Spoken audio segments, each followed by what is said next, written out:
Good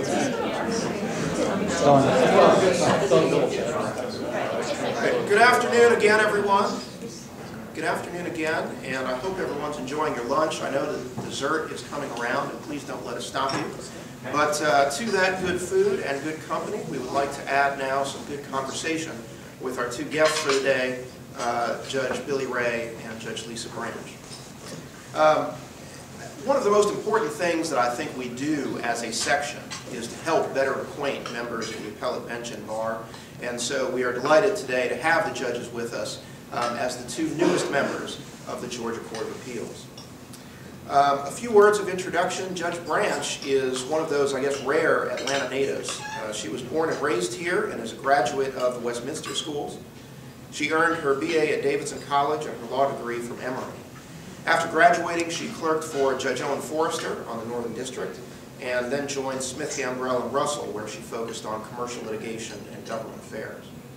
From 2004 to 2008, she left Smith, Gambrell to serve in the George W. Bush administration, first as an associate general counsel at the Department of Homeland Security, and then as a counselor in the OMB.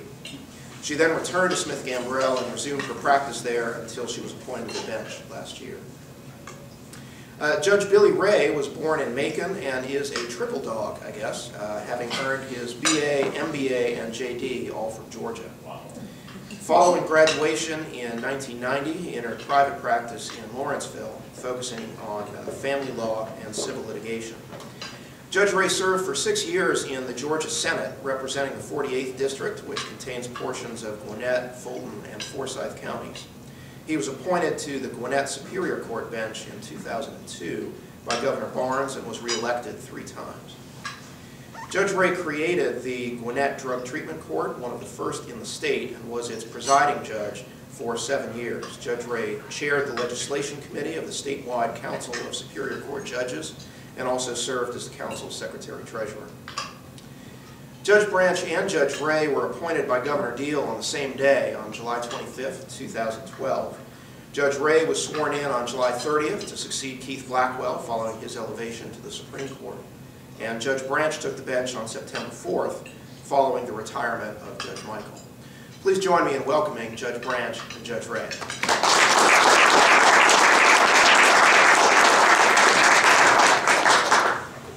Now I have some questions to get us started today, but we'd also like to include all of you in today's discussion. To that end, we have placed index cards on each of your tables.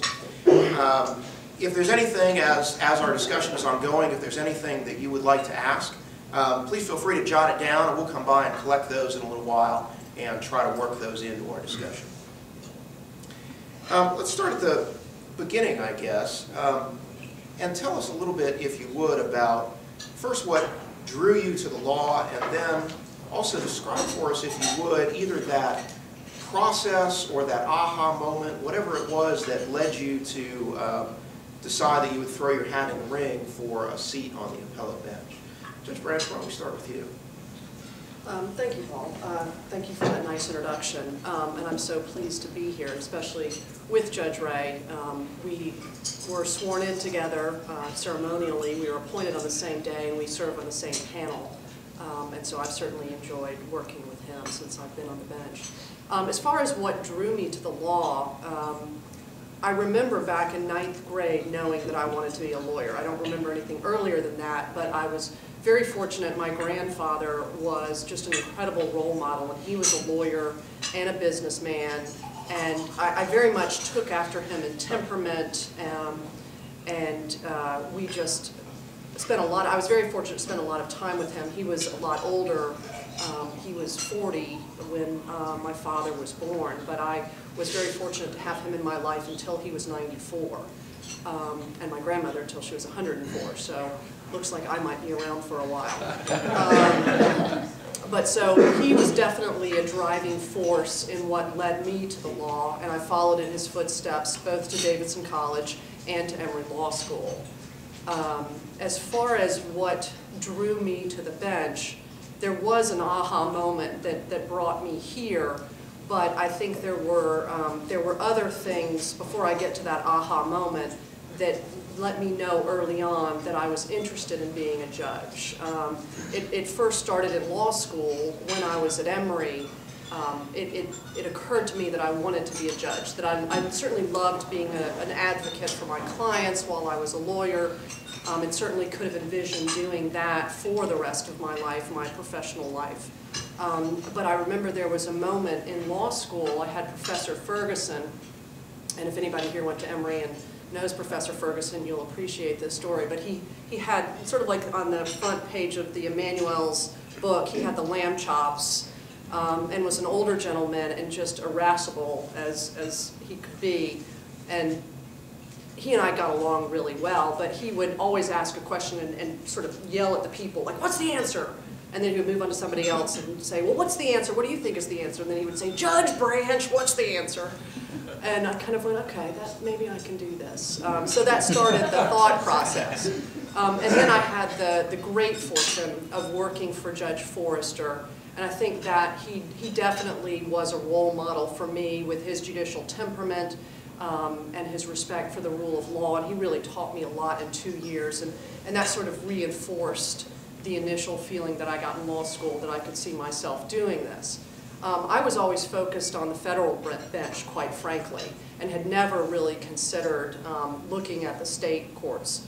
But when there were a lot of openings that were starting to come on the Court of Appeals, and a good friend of mine from law school sat me down and said, I know that you've always wanted to be a judge, you've wanted to be a federal judge, have you ever considered this? And it made me stop and think. And then I had a couple other people who came up to me and said, you know, I know you've had this conversation and I think this is something that you need to take seriously. I had really, quite frankly, never considered it because of the election part of this. And I don't know that I ever envisioned myself going through an election process. What convinced me that I really could do this was the nonpartisan aspect of it. And I can get comfortable with that, and I'm actually thrilled to be able to have the opportunity to go around the state as I gear up for an election in 2014.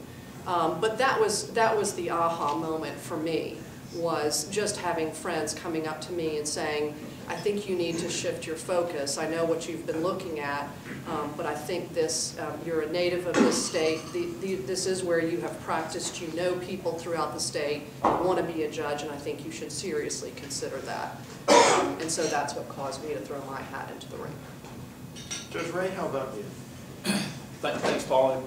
You had mentioned that we were the 2 newest judges on the Court of Appeals, and I thought I might need to get my phone out and check and see if the governor made an appointment. We're expecting a new judge to be named just about any day.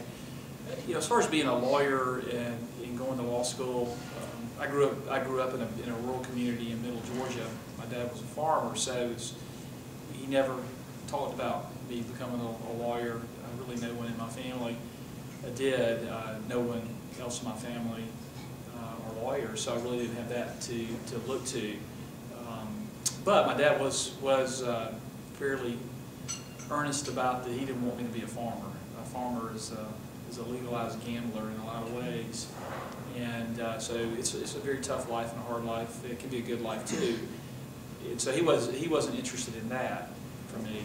And he died when I was younger, and so I guess a little bit indirectly he had something to do with the fact that I became a lawyer. My dad was killed in a homicide, and so my first exposure to the court system was in the trials that came after that. So I was a witness in a murder case and a second murder case against another individual who was involved, and had a chance to participate in that process when I was 13, 14 years old. And so while it was traumatic for me, it was also really interesting. And you know, I did something probably fairly unusual for the small town Fort Valley that I grew up in. I wasn't able to drive yet, but after that whole experience, I would ride my bicycle to the courthouse and go in when the lawyers in our small town were trying cases, and would watch. And man, I'm not saying I did it every day, but I did do it from time to time. And I kind of knew I wanted to be a lawyer. My dad had a big family, my mother had a big family. 2 of my uncles were involved in politics. One was a state representative, and that began about that same time. And the other uncle was a longtime aide to Sam Nunn, He had been a mayor of small town Perry and had gone to Washington with Senator Nunn. And both of these uncles sort of took me under their wing, and I would spend a lot of time with them. And I remember confessing to my uncle shortly before I went to college that I thought I wanted to be a lawyer. And he was living in Washington, obviously, and he said, you know, he threw out some figure about how many lawyers there are in Washington. You know, Lisa became one of those lawyers for a while, at least, working in government. And then he talked about how many unemployed lawyers there are. And of course, my response was, I don't plan to be an unemployed lawyer. And, so that's really where the desire to go to law school came from, was that experience that I had. Of course, as you can imagine, what I was interested in was being a prosecutor because of the experience that I had, but soon realized that prosecutors don't make any money, and I had a desire to have stuff. I married an Atlanta girl, so to speak, Stone Mountain, and we settled in Gwinnett County. She was working on her doctorate degree, and it was a good location for us. And it was also a place where I could get involved politically, because that was something that I inherited from my two uncles, was the desire to be involved in politics. And eventually that came around for me. As far as becoming a judge on the Court of Appeals, I really never had an aha moment. And you need to only look at my history, that I applied 3 separate times for the Georgia Supreme Court. Was never successful, obviously, or I wouldn't be right where I am right now. But so it was an evolution as it related to the Court of Appeals. I've got to say I enjoyed immensely being a Superior Court judge. It was a great job and is a great job. I think a couple of things from my past sort of developed the interest of and being an appellate judge. One was the fact that trial judges, for the most part, really aren't making the decisions. Ultimately, the last decision in the process that affects legislation. And having been a legislator, obviously I have an affinity for what they do, and though it's not necessarily pretty all the time, I respect the process that goes through in a bill becoming a law, and felt like that I could bring a fairly decent, not necessarily unique, because there are others that have been legislators that are appellate judges, but I could bring that perspective to the review of statutes and how they're applied. And the other part of that was, as a trial judge, and again, that's not unique, our court has trial judges that serve on it, but it is a different perspective than that of a lawyer working in a law office and interpreting and applying laws where you are trying to stretch them one way or the other. It is a different perspective in reviewing the actions of other trial judges, understanding the environment that they make those decisions. I remember when Larry Edmondson told me one time when I met him, I asked, how do you like being on the 11th Circuit? And he said, you know, I could spend 5 hours trying to decide whether that paragraph needed a comma or a semicolon in it. And we have, to some degree, we have that luxury on the appellate courts. Trial judges don't. They have to make decisions and move on. So it is necessary, I think, that the appellate courts have people with varied experience, certainly that they have the trial judge experience as we look to review the actions that judges have engaged in. Let's continue with that thread for a moment and talk about the transition from either the trial bench or from private practice up to the Court of Appeals. I'm sure it was a significant transition going from private practice to the bench for the first time, and even from the trial court bench up to the Court of Appeals. What has been the biggest change or challenge? What has been the biggest surprise for you in making that transition, Judge Ray? Well, the pace is entirely different. On the trial bench, particularly on the Superior Court, you do so many different things from week to week. Maybe it's a divorce family law week, or it's a general civil week, or you're involved in criminal cases. And every day is full of courtroom time. And I enjoyed that, but it is taxing on you. On the Court of Appeals, we spend 1 to 2 days a month in the courtroom, and most of our time is spent studying the cases that we have. I don't think it's a secret, and maybe I shouldn't say, if it is, that the staff lawyers do a tremendous amount of work, the lion's share of the work that goes on the other end. But ultimately, it's got to come through the judge. So ultimately, the judge has to be involved if they're not involved in a particular case early. And so the pace though is different because we spend so much time in our offices. from a transition standpoint, you have to deal with the change of pace. You also have to deal with it, looking at it a different way. There are many cases that I've looked at so far, in nearly 6 months I've been on the appellate bench, where I didn't necessarily agree with what the trial judge did, and may have done it very differently, but I don't get to make that decision. I've got to look at it from a discretionary standpoint about whether the judge had the right to make that decision. So that's kind of, I've had to change my way of thinking a little bit in that regard. Judge Branch, what has that transition like been for you? It certainly hasn't been as difficult as one might expect. Having worked for Judge Forrester, I am familiar with how a judge's chambers functions. I did that for 2 years. I was aware that you're definitely coming into a smaller place. I was at Smith Gambrell. There were a lot of attorneys there. I'm interacting with them every day. My door was always open. I was always in other people's offices talking about things. And so I knew that there was going to be some transition coming back to that environment, but I was familiar with that environment. And what I love about this court is I was afraid that I was coming to a much more closed situation, but with this court, the judges really do talk with each other a lot, interact with each other, and that has been very helpful and has sort of eased what was going to be one of the more significant changes for me, even though I was familiar with what was going to happen. A change for me too, as a litigation partner, I'm making a lot of decisions by myself in a case. I mean, certainly I'm talking with the client, we're making our decisions together, but I'm the one attorney on the case.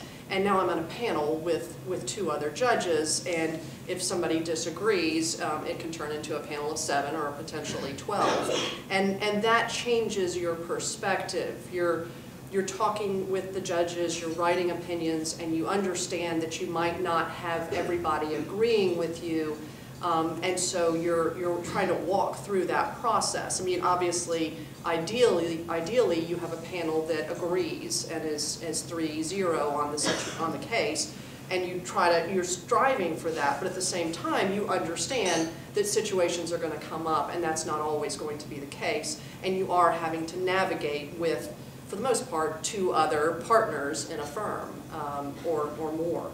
And so that has been a transition for me. But I like so much of learning the way the Court of Appeals works behind the scenes and navigating that. I've really enjoyed it. But that is something that's different for me. Tell us a little, if you would, about that workflow and how your chamber operates. What is the work process like in your chambers? How do you work with your law clerks, for example? What is the process of judging like in your chambers? Judge Branch, why don't we start with you? The process of judging. Well, as Judge Ray has certainly mentioned, we each have 3 staff attorneys, and we have an administrative assistant, and I really can't function without all of those people. They're so invaluable to me, especially as I am coming on new to the court and learning the way the court works from the inside. I'm very fortunate to have staff.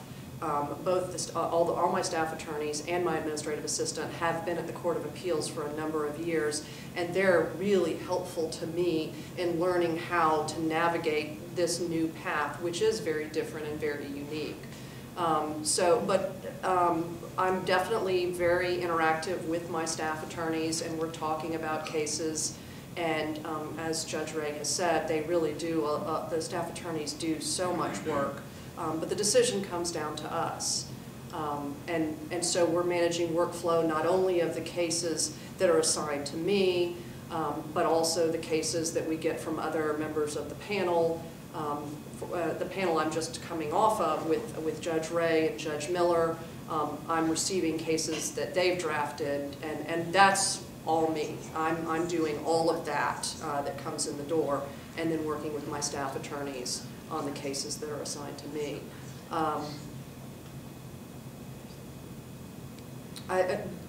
my experience on the court right now is relatively limited. I've been on for 4 months. I'm coming into my second term right now. When I came in, it was the second half of Judge Michael's term, and so we headed, you know, you kind of start drinking from the fire hose immediately, especially as we head into distress, and I have now survived my first distress period.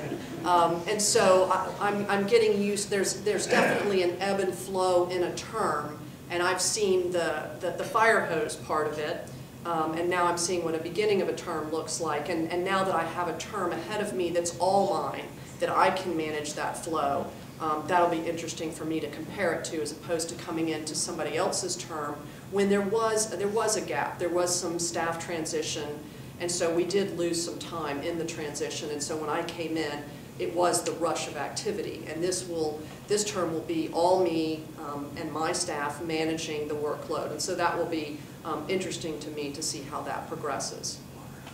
Judge Ray, how do things work in your chambers? I don't think there's really a lot of difference from what Judge Branch has talked about as far as hers are concerned.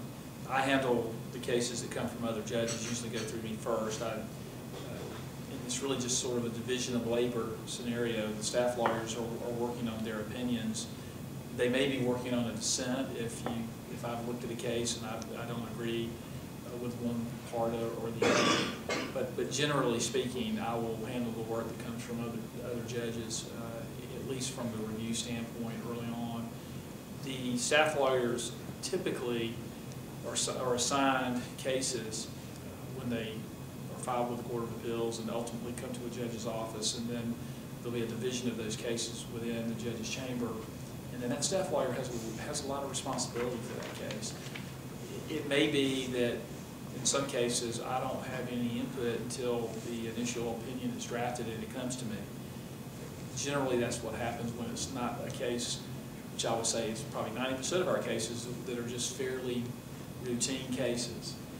When cases involve novel issues, maybe at least what the lawyers are saying are first issues of first impression or controversial issues, factually or politically, then typically I'm involved more on the front end to try to direct where I think the case should go. It really is a lot like the legislature from that perspective. I mean, there's this view that the legislature is entirely divided, and certainly we see that on TV and we see that in the press. But for 95% of what goes on in the legislature, everybody's agreeing. The committee process works, and bills come forward, and most people agree. They may get voted on, or they may not get voted on, and politics might dictate that. But as it relates to whether the issue is controversial or not, no. And I think we see that a lot with what the bar puts forward. The bars, for the most part, the proposals that come out of the bar are not controversial. Sometimes they, like the juvenile code rewrite last year, it gets hung up because of financial issues or some concerns, but for the most part they're not. And so a lot of the cases that we get are just like that. They're just not controversial. We've just got to decide on them. But if there are cases that are controversial, then I'm going to be involved on the front end of that.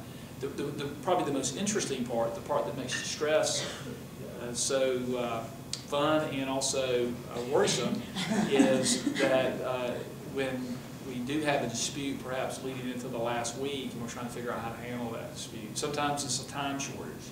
I mean, cases have to be out by the end of a certain term, and maybe the judge who is last on the totem pole hasn't seen that case until Tuesday or Wednesday, when the stress is Friday, and so you're trying to figure out how do I deal with it. And I had the luxury last term of being second on the totem pole, because Lisa and I were on the same panel, and I'm gonna miss that a lot.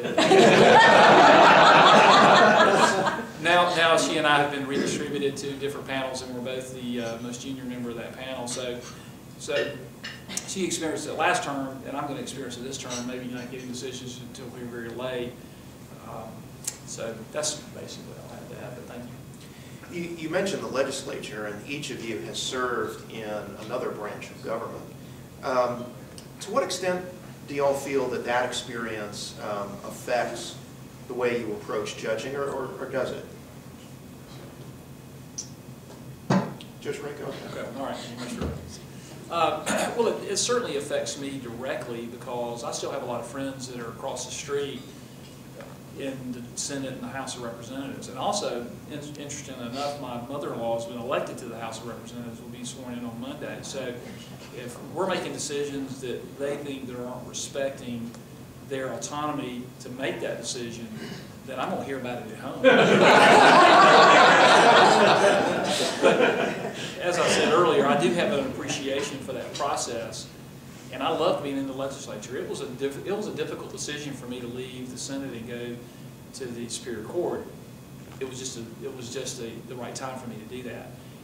And I'm sure as I look at cases, I try to examine them from the trial judge's perspective. I also try to examine them from the legislature's prerogative perspective, and to be real deferential to that process. And I really honestly think most of us, if not all of us, really have that opinion. I mean, we understand that our role is not to make law. Sometimes on the margins we're going to disagree, but I think there really is an earnest desire of everyone that's on the appellate courts to have that same attitude of deference to the legislature.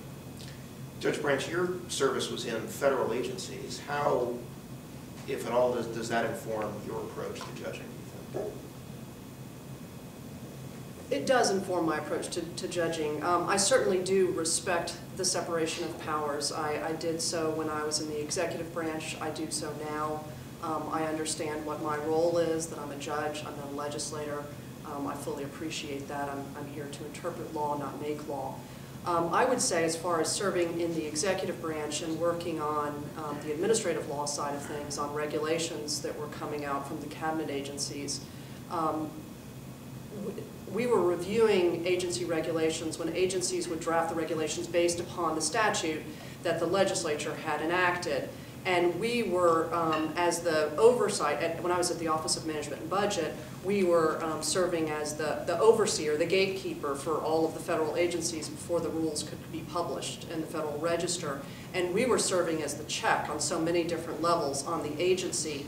And one of the things that we were always making sure of was, has the agency exceeded the authority that was given to the agency by the statute?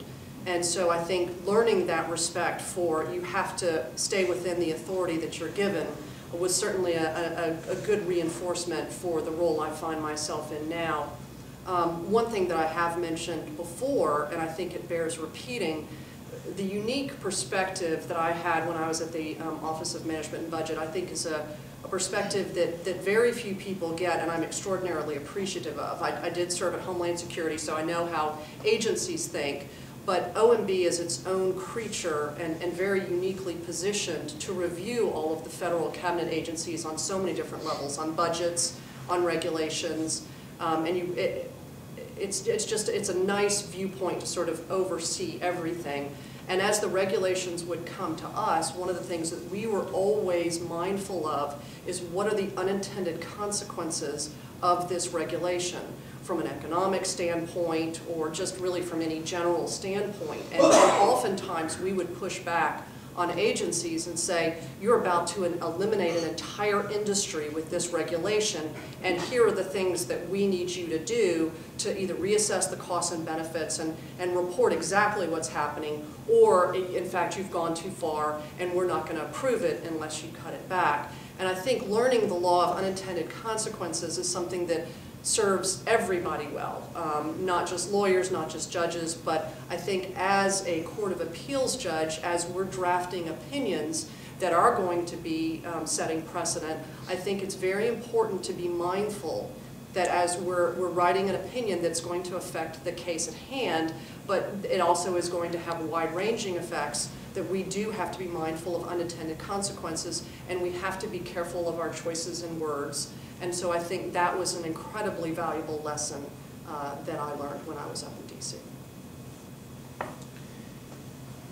Judge Ray, when your name first came up for the court, a number of your colleagues in Gwinnett County spoke up in favor of having Gwinnett County represented in a way on the court, having somebody from such a populous county on the court. How important do you think it is to have geographic diversity on the court? Well, I think it's very important. You look at the Court of Appeals today, I mean, it really does have that geographic diversity. At the same time, there's been a change in Georgia in the last 10 to 20 years. I mean, more people live in the Atlanta, North Georgia area than live in South Georgia, Middle Georgia. But so much of our state is so connected. I mean, take for example, we've got ports in Savannah that are very important to the city of Atlanta. Why you see a strong collaboration between Governor Deal and the mayor of Atlanta in trying to make sure that Savannah, somewhere totally different, has a harbor that will handle the current level of or size of ships that can come in, because there is an interrelationship there. But being from or having representatives on the court from different areas helps you, I think, understand a little bit better what's going on in the world, which is the state of Georgia as far as our laws are concerned. A good example is our sentencing patterns that exist, or rules of courts that exist, things that we deal with as lawyers, whether we do criminal law or even civil law, because the rules are pretty much the same. What works in Atlanta, what works in Gwinnett County really doesn't work in Middle Georgia or South Georgia, just because of different resources, of distances involved for people. And so having that balance is very important. I'm grateful to the bar in Gwinnett. They did rally behind me on behalf of trying to obtain the position on the Supreme Court and Court of Appeals.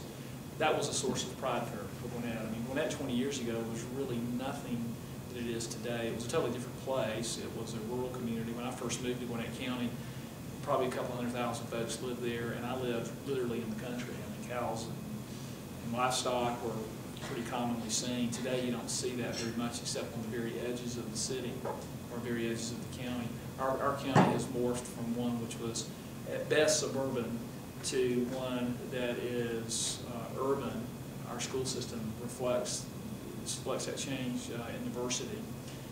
And so the fact that we had a county of 900,000 people, the second largest in the state, who had never had an appellate judge was, I'm not saying a thorn in the side of the bar there, but it was definitely something that the bar was motivated to try to have a representative that was there.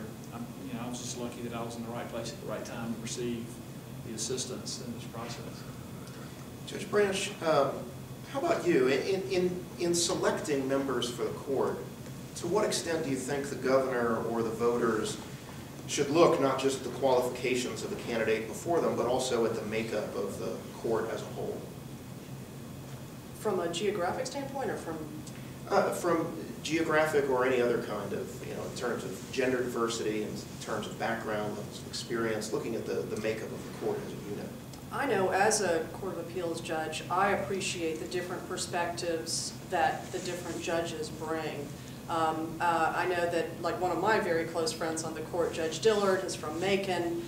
We have Judge Ray from Gwinnett. We have other judges who are from, the judge I replaced, Judge Michael, was from Savannah. I appreciate having that different perspective from a geographic standpoint. I also appreciate the differences that in backgrounds that the judges have. That we do have trial court people who have been on the trial court bench. That we do have people like myself who have come from private practice.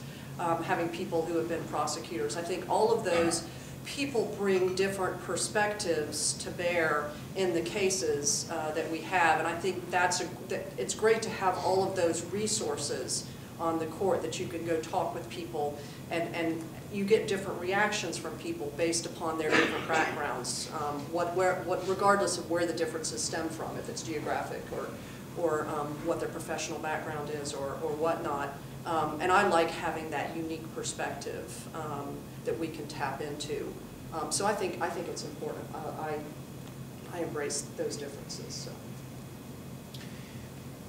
You also mentioned early on about having to stand for re-election in a couple of years. And Judge Ray, you've run in several elections, but never statewide. Judge Branch running for re-election will be a completely new experience for you. Different states select and retain judges in different ways. What are each of your thoughts about how we do it in Georgia? Judicial elections, are they a good thing, a bad thing? Do we go about it the right way, or are there things perhaps that might be improved? Judge Ray, I'll start with you. Well, I can tell you as a lawyer, I loved having judges that were elected. I never ever had a hearing, or certainly not a trial, where I didn't want a transcript created of what was said. And it wasn't as much that I expected the judge to make an error, but I wanted that judge to know that if she did make an error, or he did make an error, that I had the ability to have it corrected. And I think the fact that judges are ultimately elected, really, for the most part, and I know there are exceptions, but it causes judges to maybe lose a little bit of that robitis, which is common with judges, and causes them to be a little more sensitive to the lawyers that they have, and to not become imperial. And if I didn't practice in the federal system, I had a few cases in Atlanta and in the district court. But the common criticism I would always hear of federal judges would be that sometimes because they don't have to stand for election, that it might be a little bit more difficult to have a very even temperament if you went in their courtroom, or if you were really pushing the envelope on a case, it might be hard to get them to listen to it because they didn't have to worry about how collegial the atmosphere was there.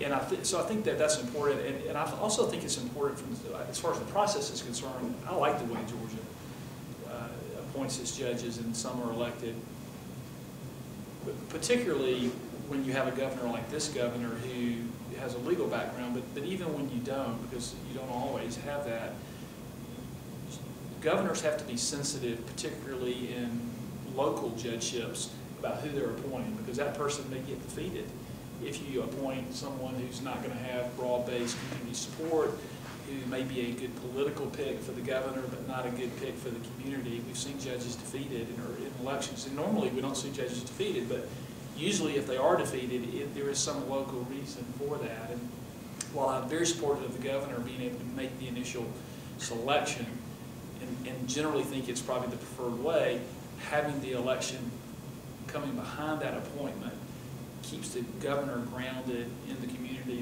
that he or she's going to be making the appointment for. So I do like the process that we have. Judge Branch, how about you? What do you think about the process of appointing and then electing, and the way we go about it, and how we do our election? As a lawyer, I also supported having judges sit for election, and when I embrace an opinion, I try to stay with it throughout, and even though I'm now a judge, I'm going to stick with that and say I still support the election of judges. And I do like the way Georgia does it. I have talked with judges in other states.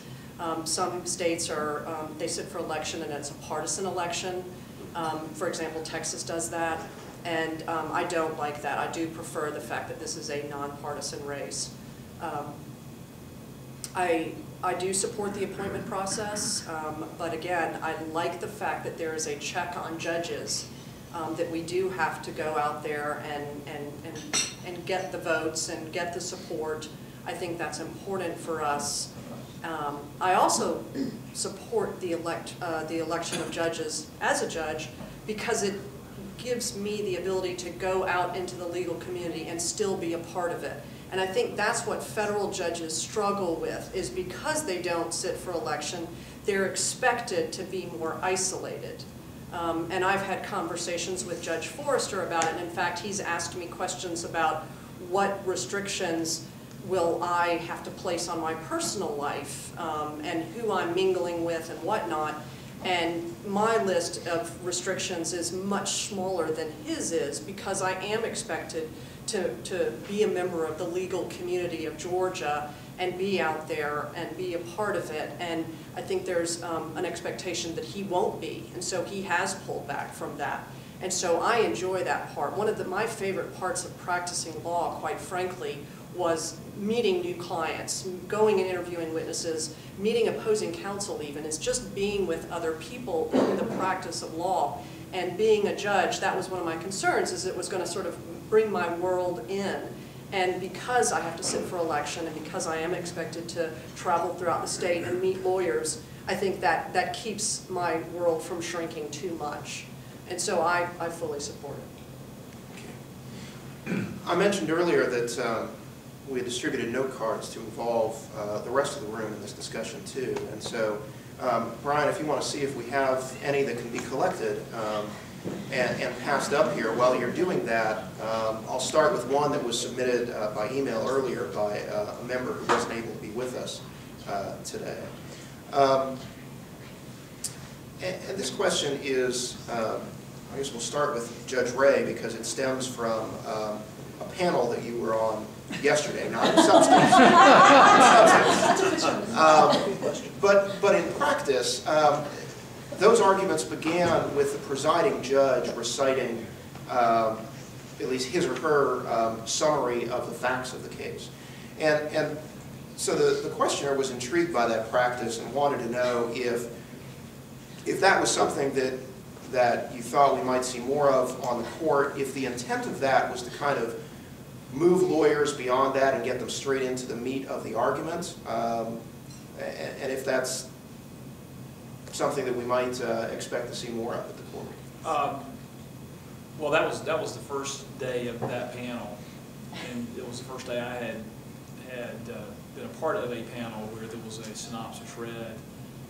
It was really, quite frankly, nothing that I had thought about, and indeed there were two cases on that panel where there were not synopsis read, and they were both mine because were cases that I was working on because it wasn't something that I had thought about. I really don't have an opinion on whether it's a good thing or a bad thing to have a synopsis. I think the good thing about a synopsis is that it may be more for the judges themselves to kind of, we've studied the briefs, we have the briefs, we've looked at them, and it kind of brings us back to a starting point. There were 6 cases. I would say probably the briefs in the 6 cases we had yesterday were probably a good 6-7 inches high, and so the synopsis kind of brings us back to the points that we think are going to be discussed. And it wasn't necessarily that all the issues that ended up being touched in every case was really contained within those synopsis. So it's something I'm going to give thought to as well, and ultimately it's probably a decision for the presiding judge of your panel as to whether you do it or not, and I would expect to see the panel that I serve on will probably continue to do it for the next year. Judge Branch, what are your thoughts on that specifically, and even more generally, what is kind of your approach as a judge now to oral argument? As far as the synopsis goes, Judge Ray and I, we had one time where our panel had a synopsis given for the various cases, and that was when we sat at Emory Law School. And the reason that we did that in that case, and Judge Miller was our presiding judge, was because we had law students in the audience, and we wanted to make sure, it's getting close to exams, we want to make sure that they're at least aware of what's happening, and so we did it in that case. And I would suspect that with Judge Barnes, that may motivate her as well, that you have other people sitting in the courtroom who might not be familiar with it, and it's just a nice, quick way of providing other people an idea of that. It's certainly not binding, it's certainly, the language is probably looser than you're going to see in an opinion. It's just really to give a quick summary and then we're good to go. As Judge Ray said, it's really up to the presiding judge. I had my first oral arguments this week with my new panel. We don't do that. I don't know that if I'm ever given the choice, I don't know that that's something that I would recommend doing. But again, it's up to the individual presiding judge, and I respect whatever decision that presiding judge makes. And you had another part of that question that I just forgot. Well, I'll keep it moving actually, because I'm getting a nice collection of note cards here. And let me change gears now a little bit. When we had a discussion like this before the holidays with Justice Blackwell, one of the things that he touched on was the role of published versus unpublished opinions and the decision of when to publish or not and the effect that that decision had on shaping the law. What are y'all's views about when a decision should or shouldn't be published, and how do you make that decision? Judge Branch? I'm still feeling my way in this regard, and I did, during my first term, err on the side of publishing just because I'm new to this process and wanted to do that. I'm going to be making more decisions on the unpublished side, perhaps, as I continue during my tenure. But because I'm so new to the process, I don't really have any particular guideposts right now as to what's going to motivate me, except what one would expect.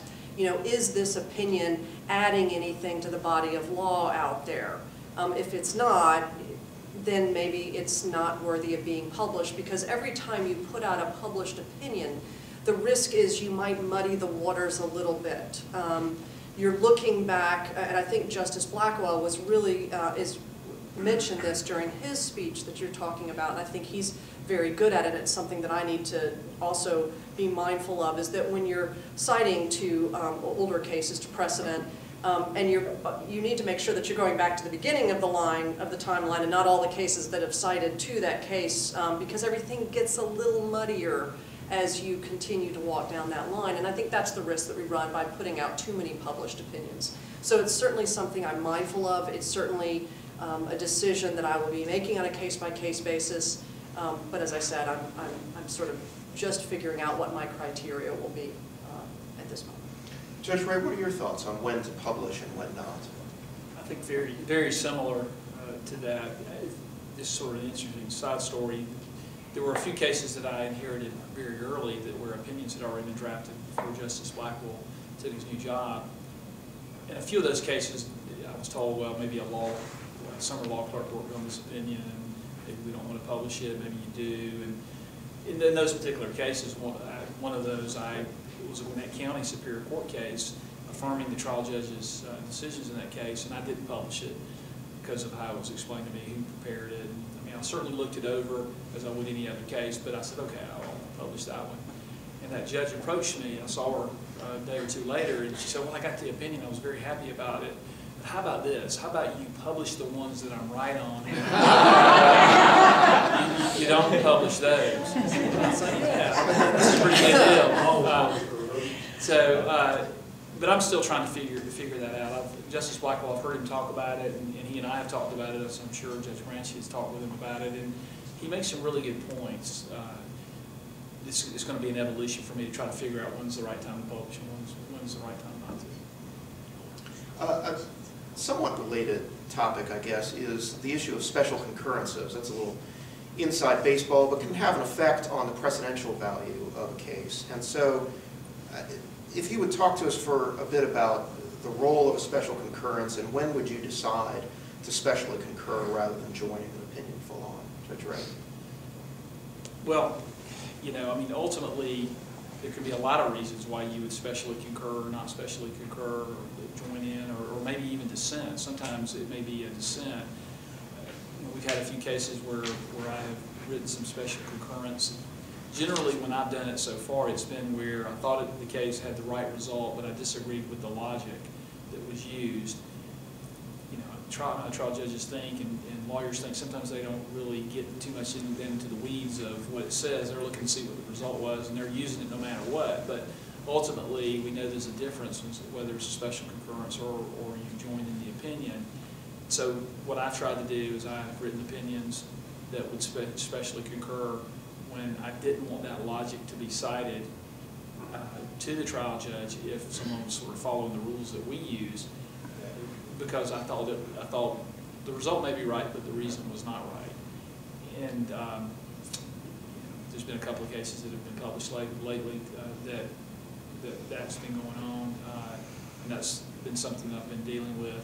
There could be other reasons that I would file a special concurrence in the future, but generally it's just the logic of the decision that I'm a little concerned about.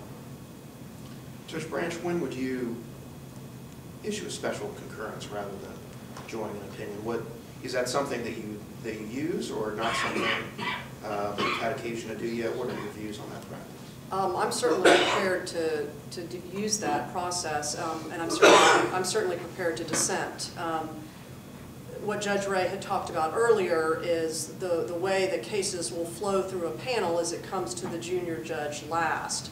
And so in the cases when I've been serving on a panel with Judge Ray, and he has written a couple of special concurrences, and I think not all the time, but most of them I have joined in his. We have agreed on sort of the case was, we agree with what the decision is doing as far as the judgment, whether it's affirming the judgment or whatnot, but we're disagreeing with the logic, and we may disagree with a specific statement of law that's causing particular concern. And we want to make sure that people who are viewing this case, sometimes just doing judgment only, where it's only going to be physical precedent, it's still going to be persuasive.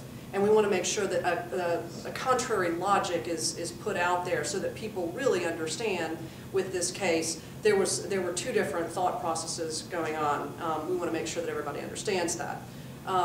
There's so many different reasons to do it. I'm certainly prepared to do it just on this panel because it came to Judge Ray first and because we have had agreement on those situations. I have simply joined in his.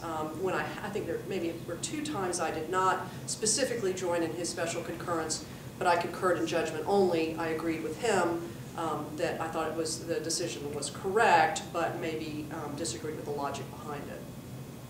Thank you. Well, I see that we are almost at the end of our time. This has been a great discussion. I wanted to thank everyone in the room for joining us today, and I hope that you will join me in extending a very special thanks to our guests, Judge Branch and Judge Ray.